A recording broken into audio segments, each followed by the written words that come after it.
Eu estou sentindo um ecozinho, não sei se um eco, tem um eco. Se você puder tirar para mim, por favor, se puder, não sei se pode. Amém? Muito obrigado. Deus abençoe você, em nome de Jesus. Abra a sua Bíblia, no livro de Atos, capítulo de número 18. Livro de Atos, capítulo de número 18, versículo de 1 a 23. Atos dos Apóstolos, capítulo de número 18,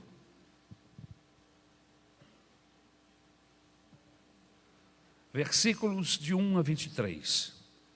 O tema da mensagem desta manhã é paciência, uma virtude poderosa. Amém? Paciência, uma virtude poderosa. Vamos lá? Capítulo 18 de Atos dos Apóstolos, versículos de 1 ao 23. Depois disso, deixando Atenas, Paulo foi a Corinto. Lá encontrou um judeu chamado Áquila, natural do Ponto, recentemente chegado da Itália, com Priscila, sua mulher. Porque o imperador Cláudio havia decretado que todos os judeus deviam sair de Roma. Paulo aproximou-se deles e, como tinha o mesmo ofício, passou a morar com eles e ali trabalhava. O ofício deles era fazer tendas, e todos os sábados Paulo falava na sinagoga, persuadindo tanto judeus como gregos. Quando Silas e Timóteo chegaram da Macedônia, Paulo se entregou totalmente à palavra, testemunhando aos judeus que Jesus é o Cristo. Como eles se opuseram e blasfemaram, Paulo sacudiu as roupas e disse-lhes: que o sangue de vocês caia sobre a cabeça de vocês. Eu estou limpo dele, e a partir de agora vou para os gentios. Saindo dali, entrou na casa de um homem chamado Tício Justo, que era temente a Deus. A casa dele ficava ao lado da sinagoga. Crispo, o chefe da sinagoga, creu no Senhor com toda a sua casa. Também muitos dos coríntios, ouvindo, creram e foram batizados. Certa noite, Paulo teve uma visão em que o Senhor lhe disse: não tenha medo, pelo contrário, fale e não fique calado, porque eu estou com você, e ninguém ousará lhe fazer mal, pois tenho muito povo nesta cidade. Assim, Paulo permaneceu em Corinto 1 ano e 6 meses, ensinando entre eles a palavra de Deus. Quando Galho era procônsul da Acaia, os judeus, de comum acordo, se levantaram contra Paulo e o levaram ao tribunal, dizendo: este homem quer persuadir as pessoas a adorar a Deus de um modo contrário à lei. Quando Paulo ia falar, Galho disse aos judeus: se fosse de fato alguma injustiça ou crime de maior gravidade, ó judeus, eu teria motivo para acolher a queixa que vocês estão trazendo.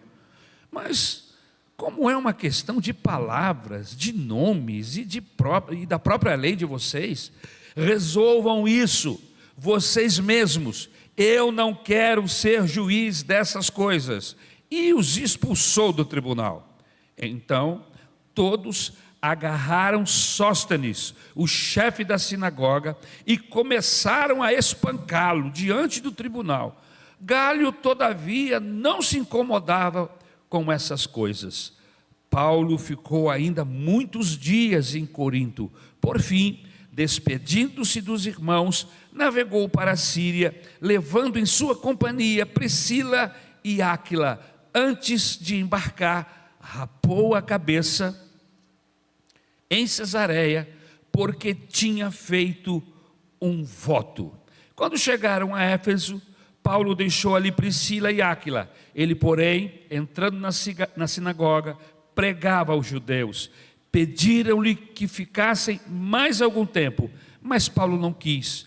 Ao se despedir, disse: se Deus quiser, virei visitá-los outra vez. E embarcando, partiu de Éfeso. Chegando a Cesareia, foi logo para Jerusalém, e tendo saudado a igreja, seguiu para Antioquia. Havendo passado ali algum tempo, saiu atravessando sucessivamente a região da Galácia e Frígia, fortalecendo todos os discípulos.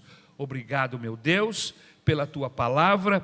Eu rogo a tua graça e o teu favor sobre a nossa vida esta manhã.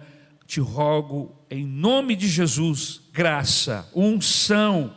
Te rogo, Senhor, que o teu Espírito Santo nos ajude e aplique esta palavra em cada coração, agora e para sempre, Senhor. Te agradecemos. Amém. Paciência, uma virtude poderosa. Qual a principal virtude dos agricultores? É a paciência. Quem entra no negócio de plantar e ceifar, não pode ter pressa. Porque o tomate, a batata, tudo que se planta, não se colhe no dia seguinte. É preciso esperar. E Paulo, meus queridos irmãos, é um exímio agricultor das coisas de Deus. E ele sabe disso. E aqui nesse texto, Paulo vem pacientemente trabalhando no solo duro e difícil. Mas ele sabe que no tempo certo, os frutos aparecerão. No capítulo de número 18, o texto que nós lemos, Paulo está no meio de sua viagem missionária. Ele é um agricultor do reino de Deus. Ele é um semeador de verdades.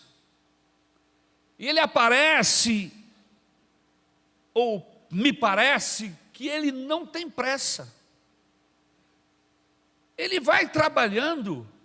E eu não vejo Paulo correndo desesperado para cumprir tarefas ou períodos. Ele não tem como se estabelece em determinadas empresas metas a cumprir. Ele tem uma meta.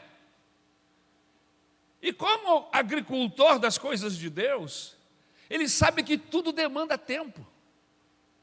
Que não é pela força, que não é pela persuasão das palavras, é pelo Espírito Santo. É no tempo de Deus e no tempo das pessoas. Então ele não tem pressa, ele vai devagar, ele vai na velocidade que o Espírito Santo lhe impõe. E eu vou dizer uma coisa, eu só vejo Deus com pressa de uma coisa: salvar gente. Ele tem pressa, mas neste processo de salvação de pessoas, ele espera o tempo devido.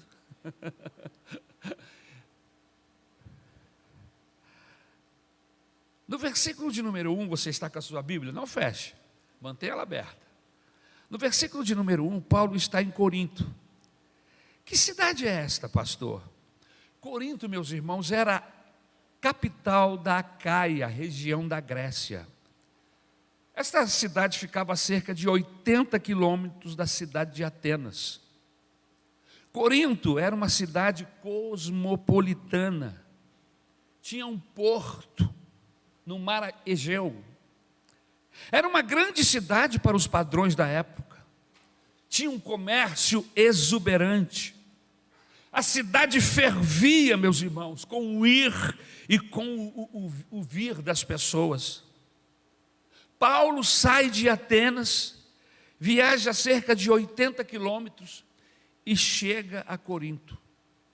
Não é o fato de ser uma cidade grande, mas o fato de ser uma cidade permissiva.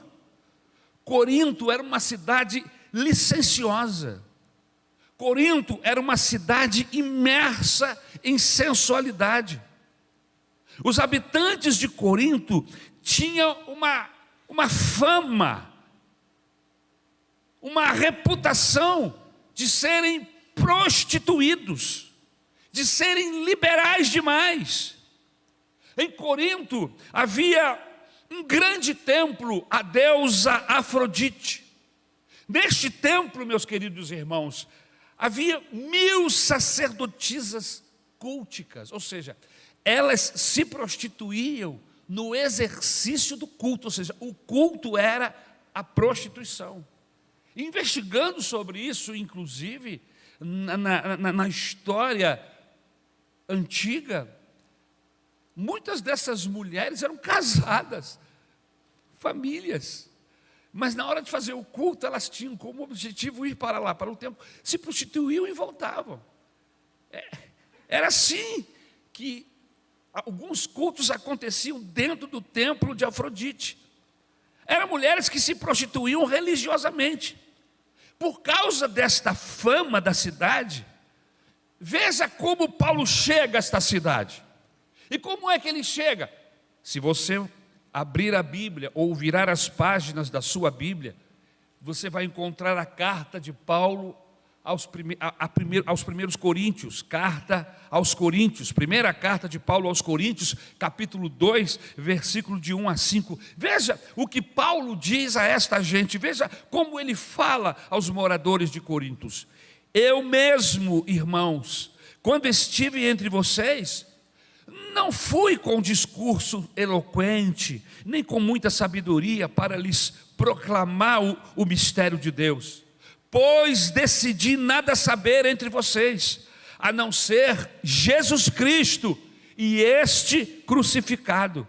E foi com fraqueza, temor e com muito tremor que estive entre vocês.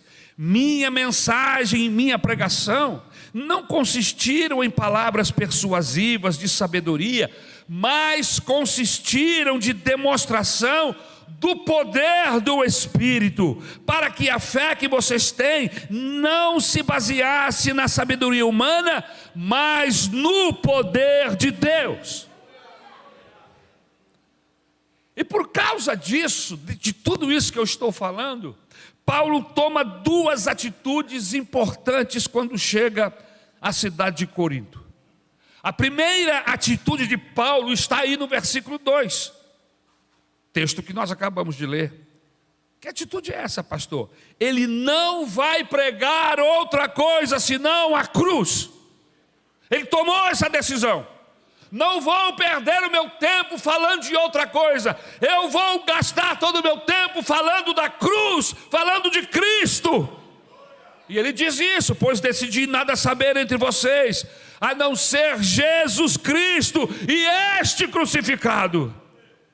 Queridos, diante do hedonismo, do culto ao corpo, da prostituição, Paulo toma essa decisão de não pregar outra coisa senão a Cristo Jesus.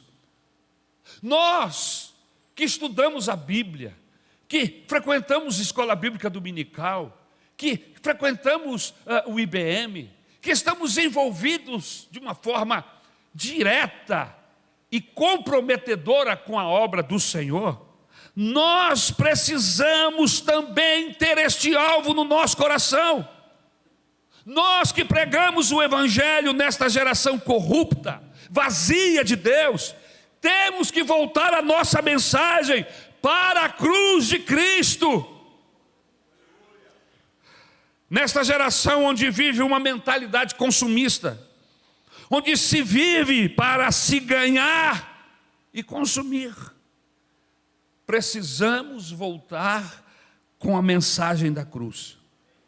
Quando pregamos a mensagem da cruz, nós passamos a entender que a salvação é sem méritos de obras. Não é meritocracia, não é o que faço, aleluia, é graça de Deus. é amor de Deus. Ele decidiu no seu coração amar gente como eu e você, pecadores, condenados. Ele decidiu no seu coração que nos quer ao seu lado, e providenciou um meio para que nós cheguemos a Ele, e este meio é Jesus Cristo crucificado, o caminho que leva o homem a Deus. Quando pregamos a Cristo, nós entendemos a maldade do coração humano. Maldade esta que não pode ser resolvida com religiosidade. A única solução para a maldade do coração do homem é a cruz. Por isso não perca tempo com filosofias, não perca tempo com conversinhas. Pregue Jesus, fale de Jesus aos seus pais, fale de Jesus aos seus irmãos, fale de Jesus à sua família, proclame o evangelho da cruz, porque é o poder de Deus para a salvação de todo aquele que nele crê. Religião não resolve nem a minha vida, nem a sua vida. Somente pela crucificação de Cristo é que entramos no gozo eterno. Meus amados, qualquer outro sistema religioso que jogue para o futuro a solução do seu problema, tipo reencarnações, karmas, qualquer tipo de solução para depois da vida, precisa ser aniquilado. É antibíblico, não é verdadeiro. Jesus quer entrar na sua vida hoje para garantir a sua salvação eterna. Louvado seja o nome de Jesus. Paulo prega somente pela cruz de Cristo. Ele prega que somente pela cruz de Cristo encontramos solução para os nossos problemas. Paulo prega que não há grupos eleitos ou predestinados, mas todos que olharem para a cruz serão salvos, aleluia. A mensagem de Paulo se resume na cruz, para que todos saibam que não existe mais nada a ser feito depois da cruz de Cristo, aleluia. Este é o evangelho da cruz, o evangelho que pregamos. É o evangelho que Paulo prega em Coríntios. Por isso que eu amo aquele hino da harpa cristã. Me parece que é o hino 191. Rude cruz se erigiu, dela o dia fugiu, como emblema de vergonha e dor. Mas contemplo esta cruz, porque nela Jesus deu a vida por mim, pecador. Sim, eu amo a mensagem da cruz, até morrer eu a vou proclamar. Levarei eu também minha cruz, até por uma coroa trocar. Sim, eu amo a mensagem, aleluia, até morrer eu a vou proclamar. Levarei eu também minha cruz, até por uma coroa trocar. Aleluia! Você pode dar glória a Deus?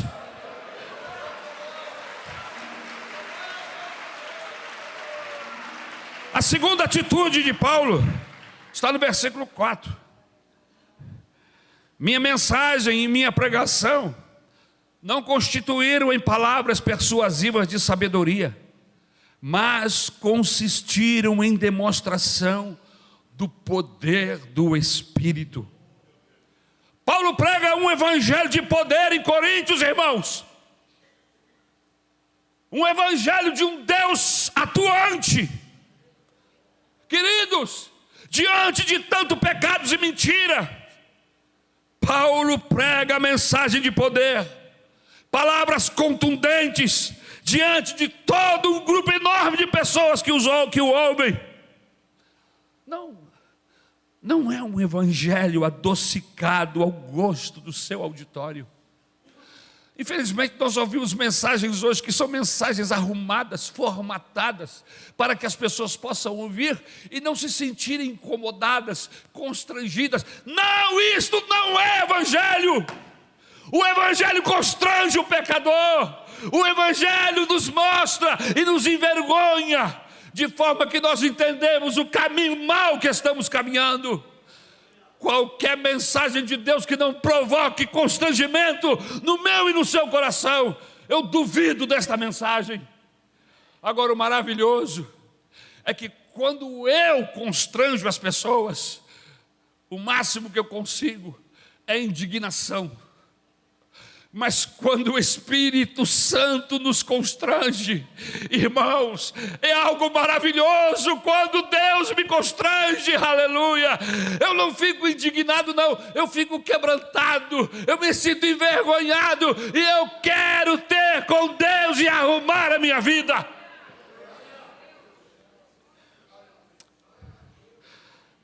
Paulo entra na cidade mostrando um Deus que cura a chaga do pecado, que liberta o homem do vício, da maldade, que regenera a alma caída. Sabe por quê? Porque ninguém que ouve esse evangelho de poder consegue continuar o mesmo. Irmãos, eu estou em um processo de mudança diária e constante. Quanto mais leio a Bíblia, quanto mais perto eu fico de Deus, mais essas mudanças vão sendo acentuadas na minha vida. Eu não sei como algumas pessoas conseguem permanecer em uma igreja, permanecer em um grupo de chamados evangélicos, de seguidores de Jesus, e suas vidas não mudarem. Eu não consigo entender. Ou esse pastor não está pregando a palavra de Deus, ou você tem o coração duro e resistente ao Senhor. Mas aqui nesta igreja temos gastado tempo em pregar a palavra de Deus, porque nós cremos que ela tem poder para mudar gente como eu e você. Oh, aleluia, aleluia, aleluia, aleluia, aleluia. Mas quem prega esse evangelho de poder encontra resistências. Não é, a vida não é fácil, encontra resistências. No capítulo de número 2, Paulo encontra-se com Áquila e sua mulher, Priscila. Exatamente após o edito do Cláudio, que era imperador de Roma, ele decreta que todos os judeus saiam de Roma. Priscila e Áquila saem de Roma e vão para Corinto. E olha que interessante, olha quem eles encontram. Parece que é apenas um movimento de um governador doido. Não, Deus está se aproveitando até das loucuras dos líderes. Aquilo que aparentemente parece um processo maluco e até de perseguição, Deus está se aproveitando. Segundo os historiadores, neste período havia uma grande inquietação lá em Roma, por causa de um tal de Crestus, que deve ser Cristo. Esse tal de Cresto, ou Cristo, tinha uma doutrina. Isso estava incomodando o Império Romano. Note, meus queridos irmãos, este efeito histórico, que antes mesmo de Paulo chegar a Roma, Priscila e Áquila já haviam ouvido o Evangelho. Em Romanos capítulo 16, versículos de 3 a 5, Paulo refere-se ao mesmo casal com uma igreja em sua casa. Quem é Áquila? Quem é Priscila? Áquila, eles e Priscila, sua esposa, eles eram donos de uma microempresa de fazer tendas. E Paulo está sem seus ajudantes, Silas e Timóteo. Ele conhece esse casal, Áquila e Priscila. Se tornam amigos. E aí, olha o que Deus faz. Deus usa esse casal, Áquila e Priscila, como uma espécie de mecenas, para sustentar Paulo, para que ele não tenha que gastar tempo fazendo tendas, porque esse era o seu ofício, mas que ele dedicasse todo o seu tempo na pregação do Evangelho. Veja o versículo de número 6. Paulo se revolta com a rebeldia dos judeus e decide pregar só para os gentios. Eu não sei o que houve, mas no versículo 7, se você reparar, Paulo não está mais na casa de Priscila e Áquila. Ele se muda para a casa de um tal Tício, o justo, que mora ao lado da sinagoga, assim tipo parede com parede. No versículo 8, Paulo ganha o principal da sinagoga para Cristo, um homem se converte, e junto com ele muitos coríntios. Veja o versículo de 9, Deus fala com Paulo. Eu não sei a razão pela qual Deus falou com Paulo, mas o fato é que Deus fala com Paulo. Eu não sei se havia alguma perseguição, se Paulo estava triste, mas Deus fala com ele e o anima. No versículo de número 12, Paulo é acusado de persuasão à adoração a Deus de maneira contrária à lei. No versículo 16, Galho, o procônsul da Acácia, expulsou os judeus do tribunal, alegando não resolver questiúnculas. O Paulo não era problema de Galho. Ele se recusou a participar daquele processo de julgamento. No versículo de número 17, Sóstenes é substituto do principal da sinagoga e acaba sendo espancado para ficar como exemplo no caso de uma nova conversão ao cristianismo. Bendita surra que esse Sóstenes levou. Por que, pastor, bendita surra? Porque ele também acaba se convertendo. E como é que você sabe, pastor? Se você abrir a Bíblia em 1 Coríntios, capítulo 1, versículo 1, esse Sóstenes aqui se torna amigo e companheiro de Paulo. Aí você diz assim, poxa, mas ele ganhou uma surra, Deus permitiu. Irmãos, lembra que eu falei há pouco? Que Deus se aproveita de tudo. Aleluia! É que a gente às vezes não quer entender isso, não quer perceber. Deus tem como alvo salvar você. Deus tem como alvo livrar você do inferno. E Ele vai às últimas consequências para levar você com Ele. Aleluia! No versículo 18, Paulo faz um voto a Deus. E ele raspa a cabeça. Faz um voto, raspa a cabeça. No versículo 19, Paulo, que viajara para Éfeso com Priscila e Áquila, os deixa ali e segue pregando para os judeus. Nos versículos 20, 21 e 23, Paulo retorna a Jerusalém e assim acaba a sua segunda viagem missionária. Legal, pastor. Já posso ir embora? Ainda não. Espera um pouquinho. Quais as lições? Quais os princípios que esse texto nos dá? O que podemos tirar de verdade prática no texto que nós acabamos de ler e trabalhar? Primeiro, preste atenção.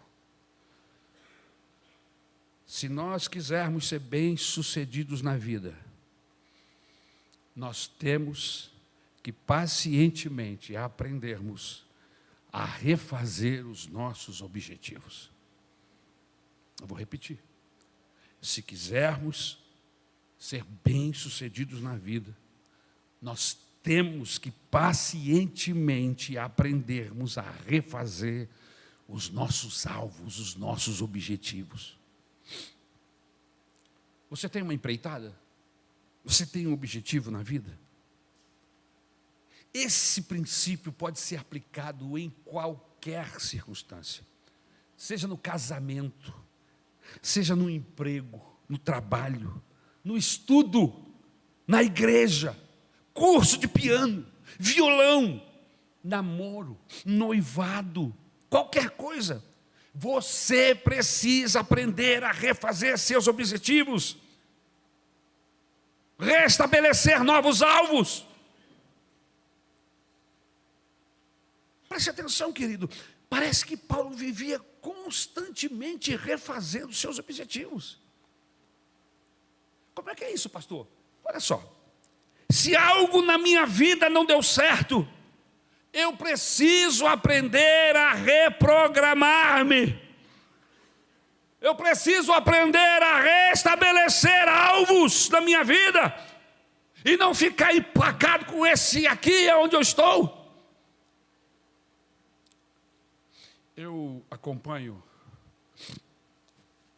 um grupo de pessoas, eu até falei aqui outro dia, pelo YouTube, quando eu tenho tempo, principalmente domingo, eu ligo lá de noite, aí eu fico vendo, uns têm uma Kombi velha, e eles querem chegar no Alasca, e saem aqui do Brasil, descem até lá no fim do mundo, no Ushuaia, na Argentina, e sobem, vão subindo, passam pelo Chile, e vêm rompendo, e perrengue em cima de perrengue, porque muitas vezes as Kombis são velhas, arruinadas. Mas tem outros que têm uns carros bons, tem uns pobrinhos e tem uns... E eu acompanho os dois, eu fico vendo, vai me entretenendo. E agora, recentemente, alguns desses casais conseguiram alcançar o alvo, chegaram lá na ponta, lá em cima, no Alasca. Choraram, a gente até se emociona também, né? Chora junto, eles conseguiram chegar. Chegaram com os carros bons, o pessoal do carro velho está tudo parado ali no Panamá. Tudo ali no Panamá, não conseguiu passar dali, nem sei se vão continuar. E é um perigo, inclusive, continuar, porque faz frio, irmão. Kombi, já imaginou? 20 graus negativos, você dentro de uma Kombi. Muito bem, mas deixa o cara da compra lá. Chegaram, que alegria. Depois que eles chegaram, eu notei uma coisa. Eles cumpriram um objetivo, lutaram por esse objetivo, gastaram, investiram, conquistaram. E aí eu senti que eles agora voltaram e eles não sabem o que fazer. E aí alguns desses casais estão tirando para tudo quanto é lado. Estão sem alvo. Não, vamos fazer assim, vamos dormir assim, vamos mergulhar no rio gelado, vamos subir na montanha. Eles estão perdidos, não estabeleceram alvo, enquanto eles não estabelecem alvo, estão atirando. E estão gastando tempo, vida e recursos. Você está pescando aonde eu quero chegar? Você precisa recalcular a rota. Gente de Deus tem um GPS chamado Espírito Santo. Você não pode gastar tempo. Primeiro, porque você não chegou no seu principal alvo. O seu principal alvo é chegar lá em cima. E você só pode parar quando chegar lá, no céu, com Cristo. Agora, enquanto chegar lá, você pode estabelecer pequenos alvos, pequenos objetivos, pequenas metas, mas alcançando, não para aí, pelo amor de Jesus Cristo. Se algo na minha vida não deu certo, eu preciso aprender e reprogramar outro alvo na minha vida, e não ficar empacado com esse aqui.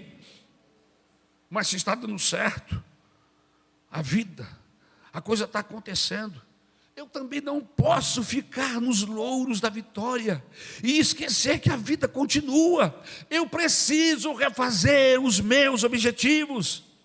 Na vida, temos que ser como Paulo. não nos contentarmos com um objetivo só, não nos aquietarmos com uma vitória só. Mas por quê, pastor? Se eu não alcançar meu alvo, eu tenho que ter jogo de cintura ou um plano B. Falando nisso, você tem um plano B? Ou você está apostando todas as fichas nesse plano que você tem? E se por acaso ele não der certo? Você vai mergulhar no mar da frustração, do desespero? Tudo comigo, eu não aguento mais. É assim?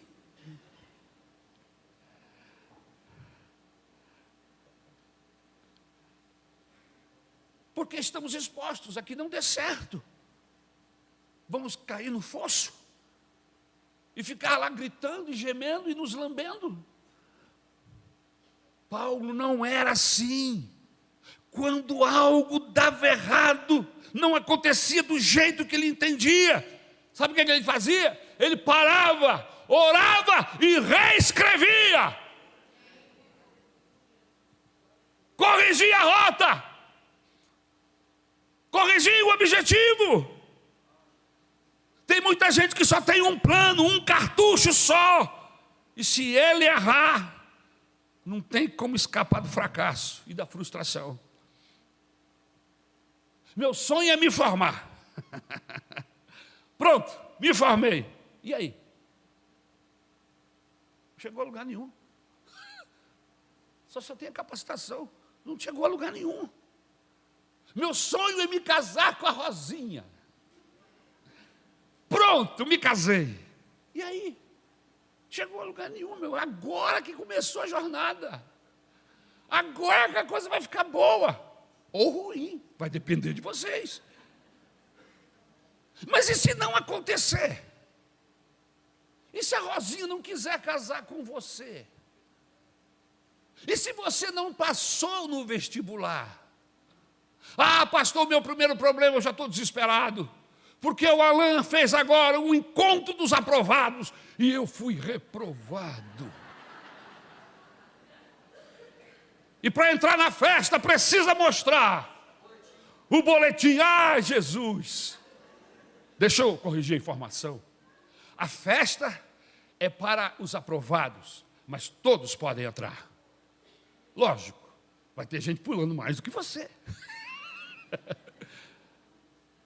Mas não para, não desista, não fique se lambendo, não fique em casa agora, porque você tirou uma nota ruim, ou você não conseguiu aprovação. Você está vivo, você pode mudar esse quadro, é só você trabalhar, aleluia.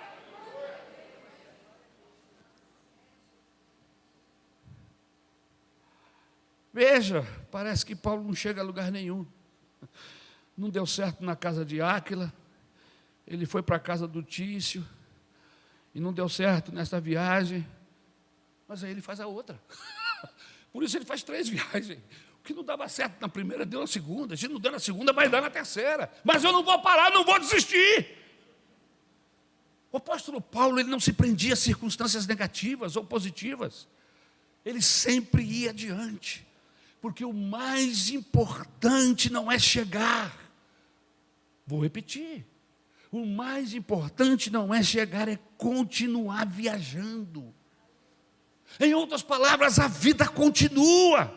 Não deu certo dessa vez, não se frustre, não se prenda a isso. Olhe para frente, levante a cabeça e siga adiante, continue. Aprenda a curtir a vida do jeito que ela se apresenta.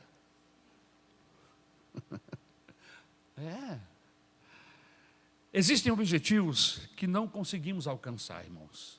Quantos aqui têm essa consciência? Eu estava com um monte de objetivo, porque a gente vai ficando na igreja, e o terceiro ano é o ano das grandes descobertas. A gente começa a descobrir pessoas de Deus, pessoas boas. Os primeiros anos, num período de 3 anos, a gente gasta conhecendo. O terceiro ano é o ano da gente tentar colocar os projetos que Deus vai colocando nos nossos corações na igreja. Mas aí você começa a lutar contra o tempo. É o meu caso. Alguns projetos, eu tenho consciência que eu não vou conseguir implantar. Há 2 semanas atrás, inclusive, eu falei aqui que eu tinha um projeto de aproveitar o espaço que a gente tem. Nós temos pessoas capacitadas aqui na igreja, né? Jiu-jitsu, né? Abrir para a comunidade, os nossos filhos de membro trabalharem aqui, trazerem amigos para perto de Deus. Pois é, mas não dá tempo. Vai ficar para o pastor Romulo. Davi estava doido para construir o templo.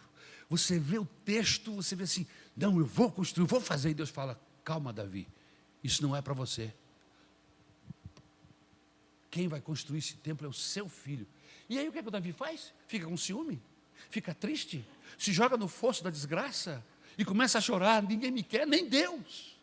Não, já que eu não posso construir o templo, eu vou ajudar o meu filho a fazer, vou dar logo uma grande oferta para poder comprar tudo que precisa. E ele tirou do seu tesouro pessoal milhões de pesos em ouro, convocou todo mundo da cidade a fazer o mesmo, criou processos facilitando a vida de quem ia chegar. Ele não ia construir, mas ele facilita a vida de quem vai construir. Olha a cabeça dessa gente. Olha como essa gente tem uma cabeça diferente da minha e da sua. Exemplo do menino e o castelo de areia. Depois de 2 horas construindo o castelo, passado algum tempo veio a onda e destruiu o castelo que o menino havia feito. E o menino, em vez de chorar, começou a rir. E disse assim, a onda destruiu o meu castelo. Mas como? Que isso? Um castelo que demorou esse tempo todo para ser feito, para ser erigido.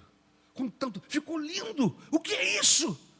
A onda acabou com o castelo desse pobre menino. E ele não chorou.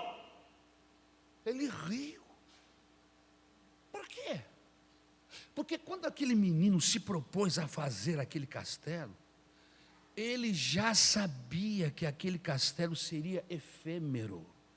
Ele já sabia que aquele castelo seria temporário. Ele já sabia que aquele castelo não era para sempre. Que mais cedo ou mais tarde viria uma onda e destruiria o castelo. Sabe qual é a nossa maior frustração, meus irmãos? É que todos os nossos castelos não são permanentes. E aí a gente se frustra. Porque a gente faz o castelo para ser permanente. A gente acha que tudo que a gente faz aqui tem que durar, para que todo mundo veja, para que haja aplausos. Enfim, os nossos castelos precisam, mas eles não duram. Porque assim como nós somos finitos, tudo que a gente faz é finito. E se a gente ficar olhando para isso, para obter alegria, não teremos alegria nunca. A nossa vida vai ser um mar de tristeza. E não é isso que Deus quer para nós. Tire os seus olhos daquilo que é efêmero, daquilo que é finito. Coloque os seus olhos daquilo que é eterno. O problema é que a gente valoriza tanto as coisas materiais que elas passam a ser permanentes. E Paulo diz o seguinte, lembre-se, tudo que os nossos olhos veem é passageiro. Tudo que os nossos olhos veem é efêmero. Lutamos e morremos por capas. Lutamos e morremos por carros que enferrujam, que envelhecem. Lutamos e morremos pelo material. Temos que lutar, temos que aprender a lutar por coisas que o ladrão não rouba, que a ferrugem não come. Tudo isso um dia vai acabar, meus irmãos. E o que vai restar naquele dia no caixão é a sua relação com Deus. Eu moro perto de um cemitério.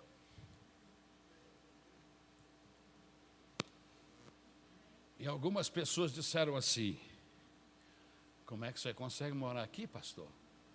Eu olho para o cemitério todo dia. Eu olho a janela e eu olho lá está o miserável. Eu ouço gente chorando, soltando tiro, bomba, para se despedir. E eu fico pensando assim, um dia eu vou para aquele lugar ali. Mas eu não vou ficar ali. O meu espírito e a minha alma são do Senhor. O meu corpo vai descansar em um caixão que vai apodrecer ali. Mas uma hora dessa trombeta vai soar. E num abrir e fechar de olhos, a terra vai ter que devolver os meus restos mortais. E eu vou ressuscitar em um corpo glorioso semelhante a Jesus Cristo. Aleluia! E subirei com a igreja para nunca mais descer. Naquele dia, no dia do meu sepultamento, não vai adiantar imóveis, carros, roupas de marcas, soberba, coisas que nós alcançamos com o nosso trabalho que tem fim. Não vai adiantar. O que eu vou levar para a eternidade é a minha relação com o Todo-Poderoso. É a minha alma lavada e remida pelo sangue de Jesus vertido na cruz. Mas nós valorizamos tanto as nossas conquistas que nós acabamos nos medindo por elas. Passamos a valer pelo que conquistamos. Irmãos, as coisas materiais passam. Construamos não castelos de areia, mas castelos firmes que não podem ser destruídos. O que Paulo nos ensina nesse texto? Em segundo lugar, ou melhor, o que Paulo nos ensina nesse texto, neste primeiro ponto, é que na caminhada de nossa vida, nós não temos destino certo. Paulo não sabe bem o que vai acontecer. E sabe o que mais? Ele não está preocupado com isso. Você nota isso no texto, estudando a vida de Paulo. Os seus objetivos são transcendentais. Ele não está trabalhando só para sobreviver. Não. Ele sabe, como ele mesmo diz, eu sei em quem tenho crido e estou certo que Ele é poderoso para guardar o meu tesouro até o dia final. Você não chegou ainda. Não pendure as armas. Não jogue fora a chuteira. Mantenha-se vestido, você está em plena luta. Talvez tenha sido ferido, mas esse ferimento não é mortal, e se for, o Senhor reverte isso. Você não pode parar em nome de Jesus. Paulo não sabe bem o que vai acontecer, mas ele tem a vida dele nas mãos de Deus, e ele sabe que Deus vai guiá-lo. Se o navio afundar, não tem importância. Se der errado, deu. Se não cheguei, e daí? Somos peregrinos aqui, meus irmãos. Por isso, desfrute a vida. Tire as rugas da testa. Ari, tire as rugas da testa. É uma guerra danada no trânsito para chegar primeiro. Nós não estamos em uma competição automobilística. Querido irmão, desfrute a vida. Valorize cada minuto dela. O importante não é chegar, mas viver. O importante é como chegar. Como é que você vai chegar lá na frente? Segundo, o que Paulo tem de importante? Qual o segundo princípio desse texto? E eu preciso correr. Se nós quisermos ser vitoriosos na nossa vida, naquilo que fizermos, temos que ser mais flexíveis e menos impetuosos. Você quer chegar a algum lugar na vida? Seja mais flexível e mais menos impetuoso, mais flexível e menos impetuoso. Como é que é isso, pastor? Versículo 16. Veja o texto. Opondo-se eles e lançando maldições, Paulo sacudiu a roupa e lhes disse: caia sobre a cabeça de vocês o seu próprio sangue. Estou livre da minha responsabilidade. De agora em diante eu irei para os gentios. Chega! Em outras palavras, Paulo disse assim para os judeus: quer saber? Quer saber? Estou cheio de vocês. Eu vou pregar só para gentio. Estou livre do sangue de vocês. Legal. Aí Deus olha para Paulo lá do céu e diz assim: espera aí, Paulo, não é bem desse jeito. Não é bem desse jeito, Paulo. Espera um pouco. Eu vou botar você para colocar meia parede com a sinagoga. E aí Paulo sai da casa de Áquila e Priscila e vai para a casa de Tício, que faz parede com a sinagoga. Mas ele disse que não ia pregar mais para os judeus. Mas como é que é isso? Temos que aprender a admitir nossos erros. Temos que aprender a engolir as nossas palavras. Paulo teve que aprender isso. O outro episódio interessante na vida de Paulo é o episódio de João Marcos. Por alguma razão, João Marcos, que era inexperiente, não continuou, não quis continuar a viagem com Paulo. E aí Paulo diz o quê? Não quero mais esse rapaz comigo. Que conversa fiada, rapaz. O cara estava aqui, e aí de repente vai embora, não me diz nada, manda um recado. O que é isso? Não, estou fora. Avisa aí a galera, João Marcos não vai mais comigo.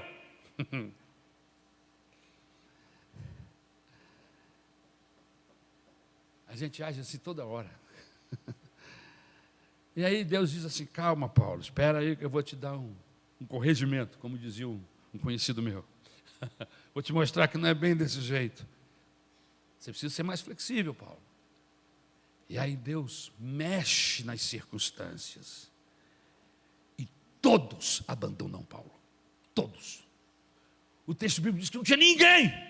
E Paulo se sente sozinho, abandonado. E aí ele escreve uma carta. E ele dizendo assim: traz o João Marcos. Ele me é muito útil. Quando vocês vierem, não esquece, traz aquele menino. É um menino bom. Não, mas absolutamente. Cuidado. Fulano é da família dos Barroso. Tem algum Barroso aí? O que significa ser da família dos Barroso? Tem gênio forte. Cuidado com ele.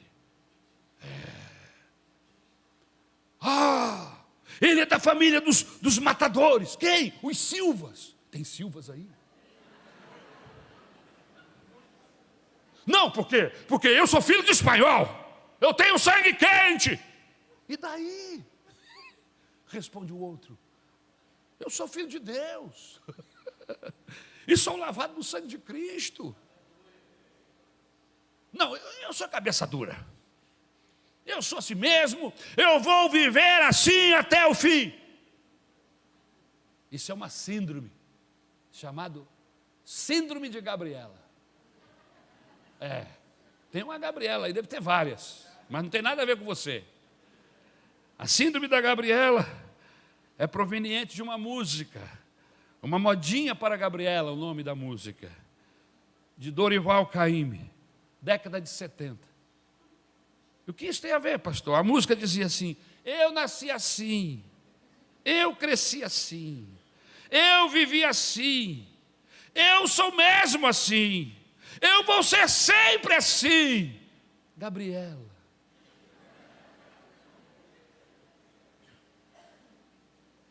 Agora escute uma coisa que eu vou lhe dizer. No reino de Deus, quem nasceu assim, assim não pode ficar. Repete isso para essa pessoa que está do seu lado. Olha, no reino de Deus, quem nasceu assim, assim não pode ficar. Aleluia! Porque quando Jesus entra na nossa vida, Ele começa a nos transformar, aleluia! Mas pastor, você não conhece o meu marido, ele é teimoso, mas agora ele vai obedecer. Não, mas ele é infiel, mas agora ele vai ser fiel. Ele é uma porta de grossura. Se Jesus entrar na vida dele, ele vai ser gentileza pura. Agora escuta uma coisa, se você diz que é de Deus e a gentileza não entrou na sua vida, ou seu coração está duro e você não está absorvendo o ensinamento do Senhor Jesus, ou seu pastor não está lhe ensinando nada. A segunda opção não é verdadeira. Encare a primeira.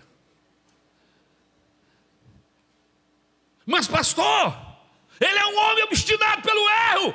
Agora Deus vai aproveitar-se dessa obstinação, e Ele vai ser obstinado pelo certo, pelo correto, pelo que é valor, pelo que tem valor, aleluia. Irmãos, no reino de Deus é assim. Tem jeito para as Gabrielas. Veja, quem são os cabeças duras? Veja, quem são os inflexíveis na Bíblia? Primeiro, Faraó. É o pai da inflexibilidade. É o pai dos cabeças duras. E sabe qual é o outro? Jumento. O jumento na Bíblia Sagrada também é. Como você não é nem Faraó e nem jumento, há esperança para mim e para você. Há esperança para o pastor Ari. E há esperança para você. Porque o Evangelho vai mudando a nossa vida. Veja como Deus é flexível. Deus, eu estou falando do anjo Gabriel, não. Deus, o Todo-Poderoso, o Maioral. Veja como Ele é flexível.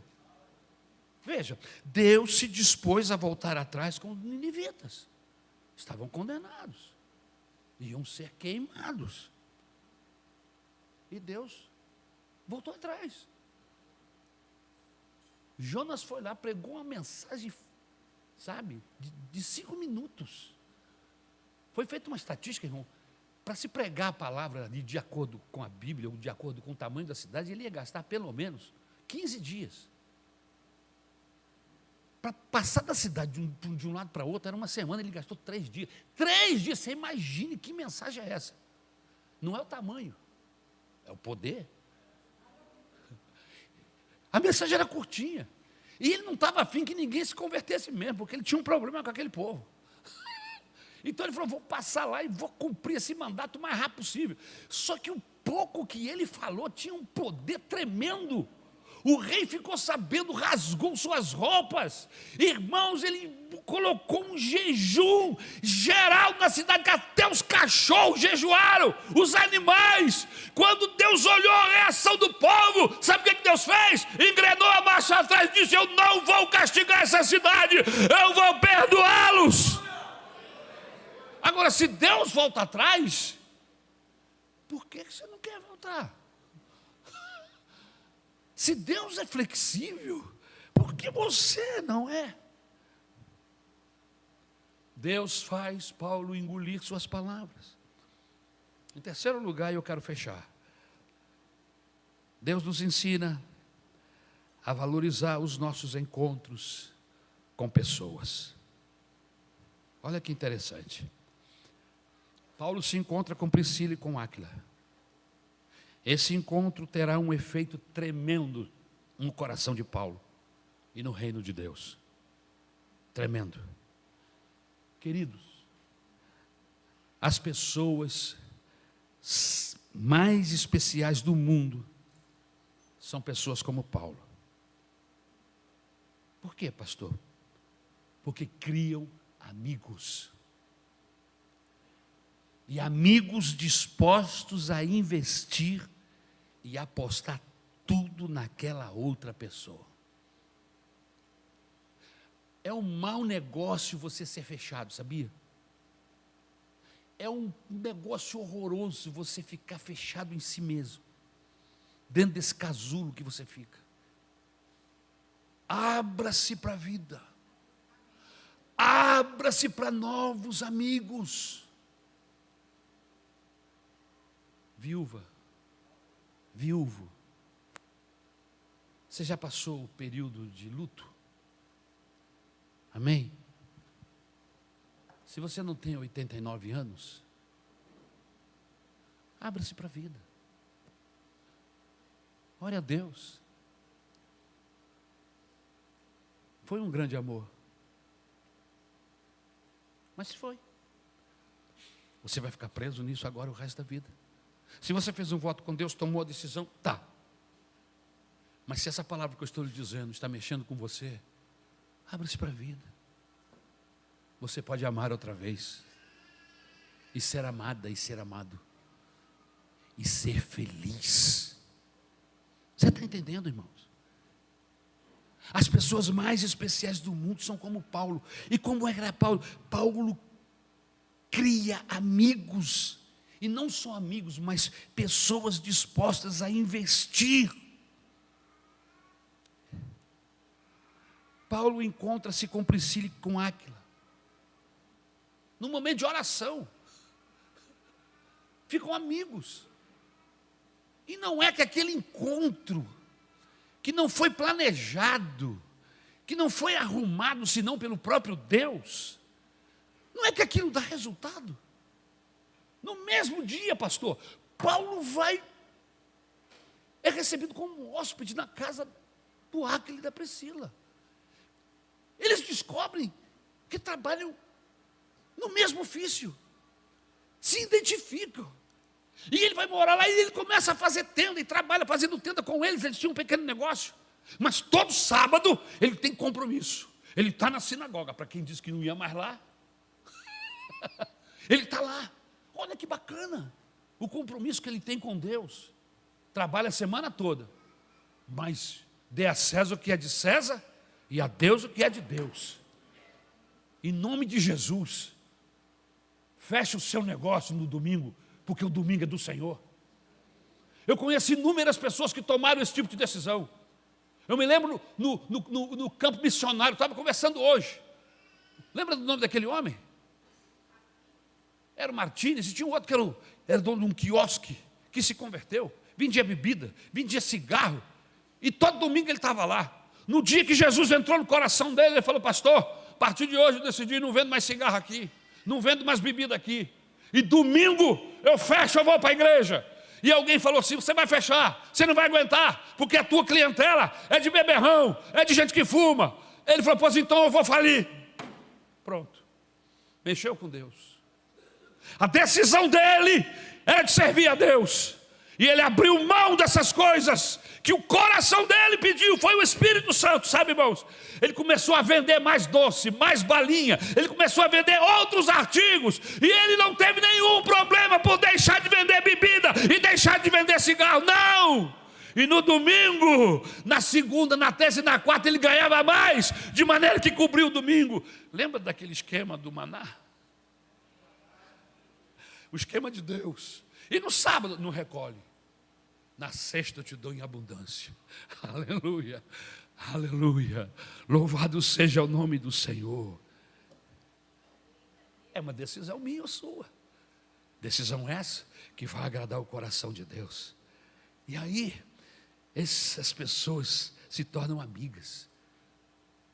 E esse casal se torna uma espécie de patrocinador de Paulo. Eles viram que Paulo era um homem sério, que não era um bandido, um safado, que estava querendo ganhar dinheiro às custas do evangelho. Não, ele trabalhava e muito. Ele falou: Paulo, você não pode perder tempo fazendo tenda. Nós vamos fazer tenda, você vai pregar o evangelho. E financiaram Paulo. E tudo começou com um encontro informal na beira de um rio, na hora de uma oração. Muitas vezes Deus arma esse tipo de esquema. Colocam pessoas certas no caminho de Emaús. Mas você decide não ir. Não, não vou. Eu estou cansado. Não vai adiantar nada eu ir lá. Não. É mais um na multidão. E Deus tinha colocado uma pessoa lá e você não foi, se deu mal. Outro pegou a tua vaga. Preste atenção. Preste atenção em nome de Jesus, preste atenção na vida.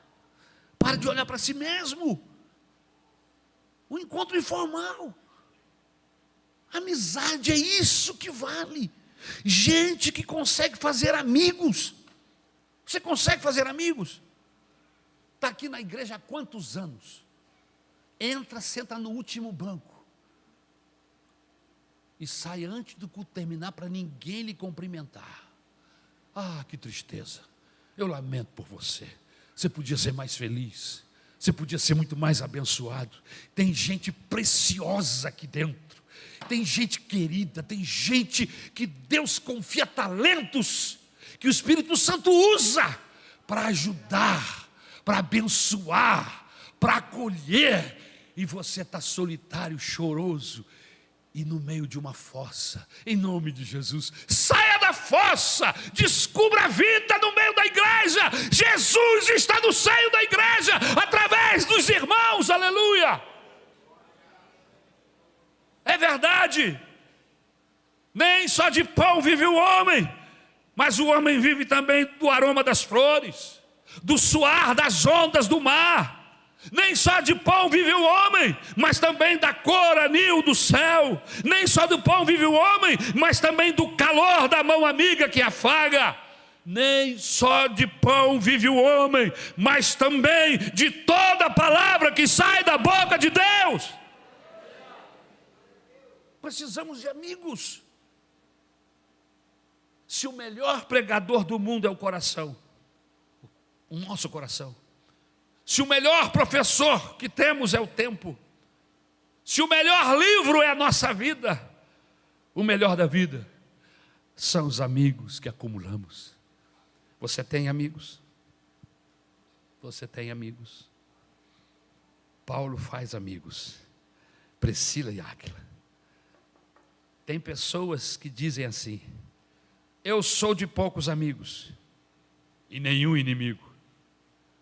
Coitado de você. Eu queria que você tivesse o mesmo número de inimigos que você tem de amigos.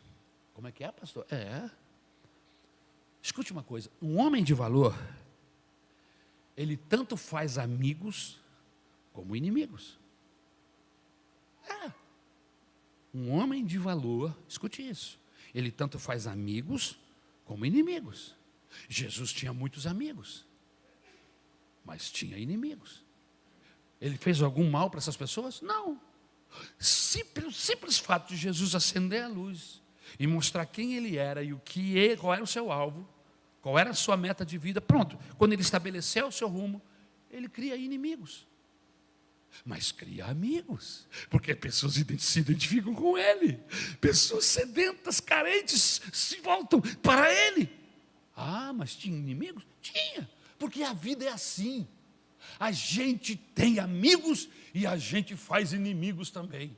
Não porque eu queira, não porque você faz maldade contra alguém, não. É porque você tem valores. E esses seus valores cutuca, incomoda. E essas pessoas se tornam seus inimigos de graça, sem que você nem os conheça. Tem gente que não gosta de mim, eu nunca fiz nada contra ele. Pelo contrário, até oro por ele sem saber que ele é meu inimigo. Mas ele é meu inimigo. Ele está só esperando um tropeço para ele botar o pé na frente.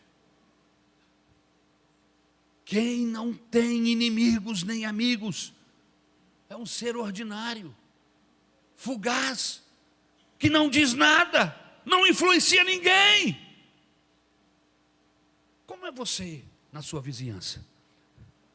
Fazendo amigos na mesma proporção que inimigos?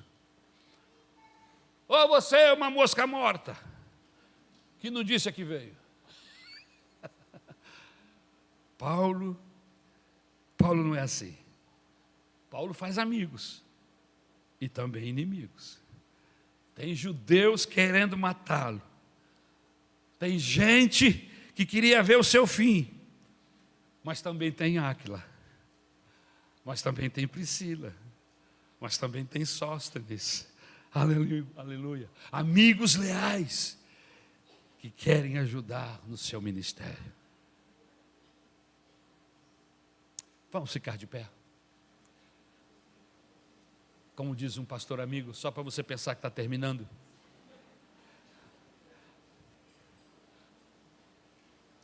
No texto, Paulo, essa expressão era muito usada, eu nem sei se ela é boa hoje para ser usada. Como é que você está? Estou meio down. O que é isso? Estou meio para baixo. Paulo estava meio para baixo. E o texto não diz. Mas aí no capítulo 18, versículos 9 e 10, o texto diz assim: certa noite, o Senhor falou a Paulo em visão: não tenha medo, continue falando, não fique calado, pois eu estou com você, e ninguém vai lhe fazer mal ou feri-lo, porque eu tenho muita gente nesta cidade. Deus falou isso para Paulo. Esse é o Deus que nós servimos. Ele nunca nos desencoraja, mas Ele sempre nos encoraja a continuar. Veja o conselho que um pai deu para o seu filho: filho, pegue todas as oportunidades da vida. O filho respondeu: mas como? Como eu vou saber quais são as boas? Nós não sabemos, por isso pegue todas. Deus é assim quando diz: vai em frente. Mas se eu for em frente, vai em frente, eu estou com você. Você imagina isso? Vai em frente, eu estou com você. Veja como ele fala para Josué, quando Josué temia levar o povo. Veja o que ele falou: não fui eu que lhe ordenei, Josué, seja forte e corajoso, não se apavore, nem se desanime, pois o Senhor, o seu Deus, estará com você por onde você andar, Josué. Veja o que ele falou para Gideão, Juízes 6:12. Então o anjo do Senhor apareceu a Gideão e lhe disse: o Senhor está com você, poderoso guerreiro. Sabe o que Deus está dizendo para você essa manhã? Eu estou com você.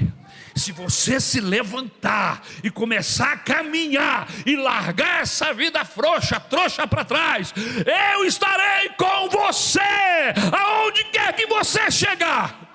Isso não significa que vai dar tudo certo, que todos os ventos serão a favor, que as circunstâncias serão todas a favor. Não!